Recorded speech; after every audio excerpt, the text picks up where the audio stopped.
Hello everyone, and welcome back guys to part 60 of my F1 2018 Williams Road to Glory Career Mode. And I must admit, it only seemed fair that I finished the year with really the series that got me to where I am in 2018. Back finally with the Williams Road to Glory Career Mode here at the US Grand Prix, and it has been 4 weeks since I made the last episode on this series. Obviously that does include like the over 2-week break that I took away, but then the Charles Leclerc Career Mode really sort of took over on the channel as well, so I was really enjoying that. But yeah, a huge thank you once again to everyone that's continued to support me throughout the rest of the year. But yeah, we're ready then, once again back in the Williams Road to Glory. And honestly, I completely forgot about this series in many ways. About, you can see we got a 51-point lead in the Drivers' World Championship, which does mean, theoretically, we could wrap up the world title today, although we'd need Sebastian Vettel to not score, and my teammate Lance Stroll to, I think, score less than 6 points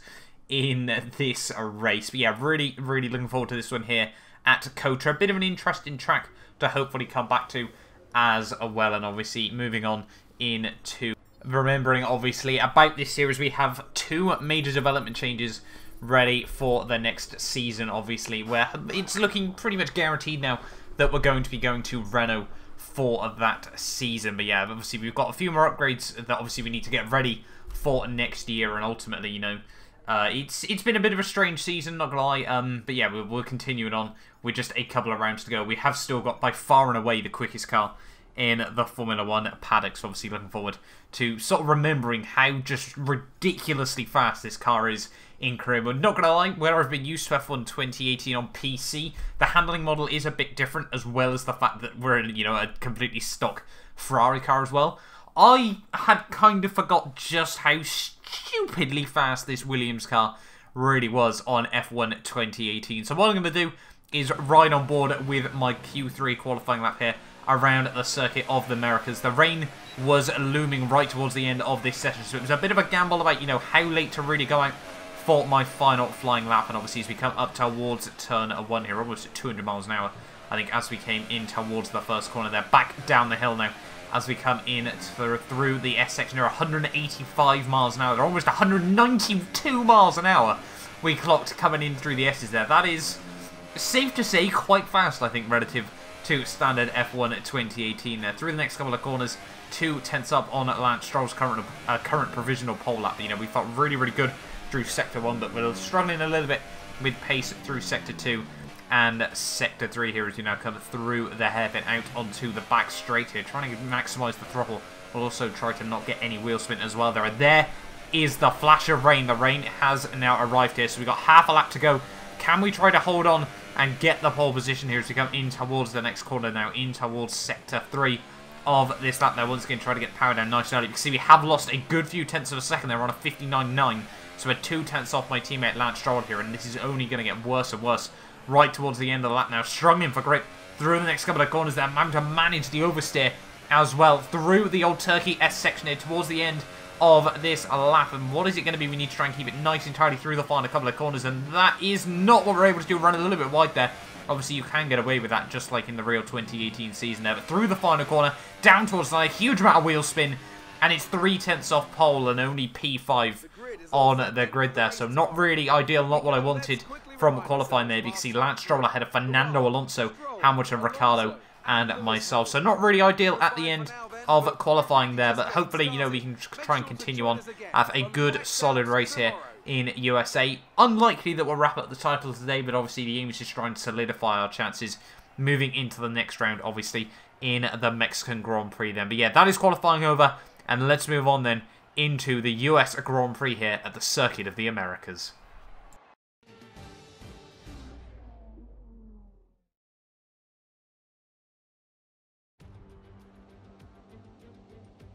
What fantastic enthusiasm we have for Formula 1 here in the United States of America.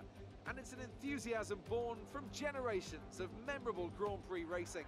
Bruce Mclaren took his maiden victory at Sebring way back in 1959, and John Watson's 1983 victory at Long Beach, well, that still holds the record for the lowest ever starting position for a race winner. We have 10 turns to the left and 10 to the right here at the fantastic Circuit of the Americas. Overtaking opportunities into turns 1 and 12 at this anti-clockwise 3.6 mile track. But we may well see cars struggle to slow down there today as the wet weather does interfere with the low speed grip.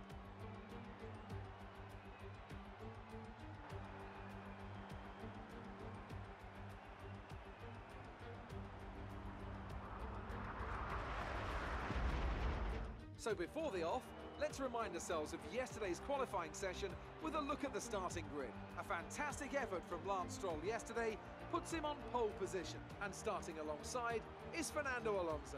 Looking down the rest of the grid, we have Hamilton, Ricciardo, the Professor, and Sainz, Leclerc, Rixon, Vettel, and Sergio Perez. They've taken a grid penalty. Van Dorn, Bottas, Kimi Räikkönen, and Magnussen, Verstappen, Ocon, Nico Hülkenberg, and Roman Grosjean. Gasly and Brendan Hartley rounds off the grid. Now it's almost time to lights out, so let's go down to the track. Okay, you can brake late into 1 because of the incline. It's a slow corner though, so make sure you stay out of trouble. Good luck.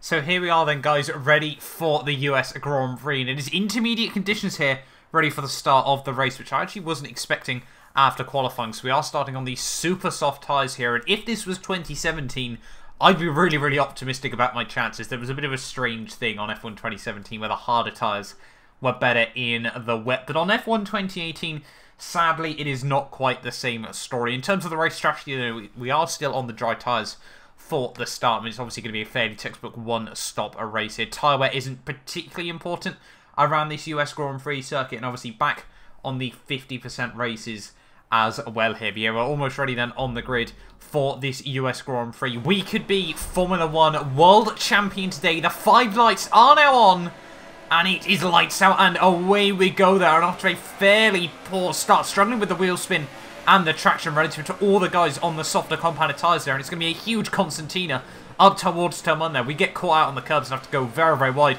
through the first corner there, but ultimately it probably does save me just a little bit there. Muscle our way back to the inside of Carlos Sainz there. A little bit of wheel-to-wheel contact and a huge, huge slide on the exit of the corner there, but we have survived the opening couple of corners there and somehow held on to our grid position, so I will certainly take that off the start there. Lance Stroll leads the way ahead of, I think that's Fernando Alonso, yeah, obviously after that fantastic qualifying. Lewis Hamilton and Danny Rick 3rd and 4th there, with myself in P5 and Marcus Ericsson all the way up to P6 there, so a good start for the Sauberman. Both Saubers actually up inside the top 10 after qualifying, so a very, very good job by the team there as we come now down towards the bottom of the hill here and now out onto the back straight. Struggling once again for the turn in here and really, really struggling to try and get the tyres up to the operating window here. You know, temps are really, really important, especially in these intermediate conditions here, so we'll have to wait and see as to what does happen next as we come now down in towards the final sector of the opening lap here. You can see the top guys just starting to create a bit of a gap over myself. Fernando Alonso causing a little bit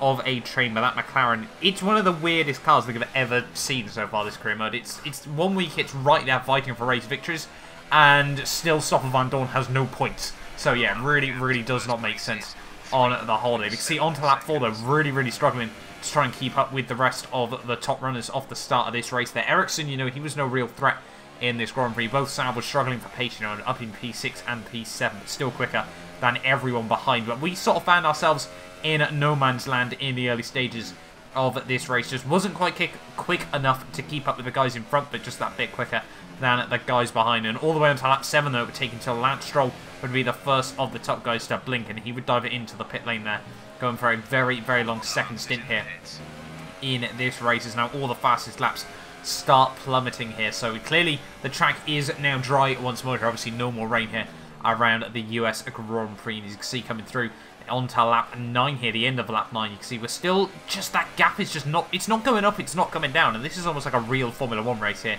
As you can see at this stage, struggling with rear end grip there, you can see pretty much on opposite lock all the way through there, but not really trying to turn in to the corner. But yeah, the tyres are really, really starting to fall apart at this stage. So on the end of lap 9, we would dive it into the pit lane there and go onto a set of these soft compound tyres. Make sure obviously we get the car slowed down on the marks. But yeah, really, so far it had been quite a lonely race, not gonna lie, and yeah, it's been a bit of a strange one nonetheless. But now stopping for our pit stop there and moving on to a set of these soft compound tyres that should hopefully be able to take us right the way through to the end. Interesting to see Lance Stroll there actually gone into a set of these super soft tyres, so interesting to see from my teammate. Clearly wanted to go a bit longer in, well, sorry, even a bit shorter even, to try and go for the two-stop Grand Prix right the way through to the very end there, so clearly struggling a bit with the tyre wear here, because he's got a good sort of, well, about a 10-second gap to myself at least, so he could, you know, be really trying to hassle me right the way through to the end of this Grand Prix. But on to lap 12 though, and the pace would come up a bit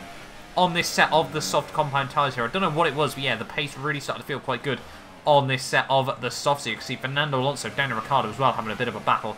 That was certainly helping me get a little bit closer, as Lewis Hamilton had been able to break free of the Red Bull and the McLaren here, as we now come out down the back straight here. DRS and everything like that, but obviously we are way too far back to going for a move. But Daniel Ricciardo and Fernando Alonso having a bit of a squabble here. They're both going to slow each other down in through the final couple of corners of Sector 2 here. Right around the outside of the pair of them we go. Are we going to be able to make this work? Ricciardo seems to hold on there, but we just about keep the car around the outside there. And that's just now up into P4 of this Grand Prix. Effectively P3 here, as we've still got a guy that needs to make his pit stop here. But yeah, that is really ideal for ourselves. But ultimately, you know, I really felt confident now. You know, potentially we had the pace to try and close back up to the guys right up towards the front of the field here and onto the end of lap 13. You can see that gap to Lewis Hamilton had pretty much stayed even here. So quite clearly, in fact, it wasn't a case of my pace to come up. It seemed more that, you know, Ricciardo Alonso's pace had really started to fall off on this set of these softer compound tyres here. But moving on to the halfway stage now, lap 14, yellow flags are out, and it's going to be Lance Stroll with a retirement here in the US Grand Prix. That is basically going to put pay to his slim chances of the World Championship this year. Heartbreak for my Williams teammate there. Not ideal for us in the Constructors' Championship as well, but we've obviously still got quite a big margin of safety. But that now moves myself up into P2 of the US Grand Prix here, now behind Lewis Hamilton at this stage of the day here. But yeah, the Mercedes man, obviously really the king of coaster. I think he's won here every time, but obviously 2018 and 2013 there, so obviously fantastic record here for Lewis Hamilton. But you know, we're trying to stop that record once more as Kimi Räikkönen just appears to be parked on the outside of the track. Not too sure what that was all about there from the Ferrari man, but he is now also out of this Grand Prix. So, you know, last year's Formula 1 World Champion, well, if he wasn't mathematically out of it coming into this Grand Prix, he definitely now is mathematically out of defending his second World Championship there. So heartbreak for Kimi Räikkönen as well, but obviously slim chances anyway here. But sadly,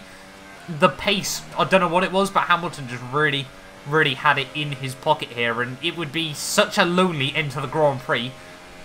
Nothing would happen. I cannot stress just how boring it really was. It seemed a bit strange with how exciting F1 2018 on PC can be, but through the final couple of corners of the US Grand Prix, it's going to be P2 there, and a bit of an apology, we crash over the line, but we do still get the second place there. I must admit, that was a bit of a heart-in-mouth moment.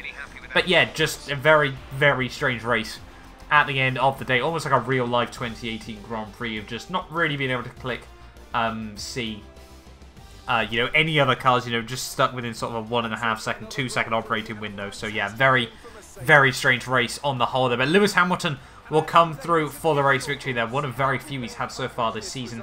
And yeah, very unfortunate for him so far this year. Obviously, after the 2017 championship, hasn't been able to win another world title here. Obviously, it's been Ferraris, and this season now Williams as well. But still nice to see for him, obviously, that he has still got those wins here and there. My main rival, Sebastian Vettel, does come through for P4, so we do further extend our World Championship lead.